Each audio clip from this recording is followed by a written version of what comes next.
a nurse in Colorado, was driving home after a 12-hour shift. Suddenly, a truck swerved into her lane.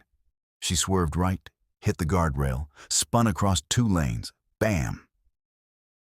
A black SUV slammed into her car. Airbags deployed. Glass shattered. Silence.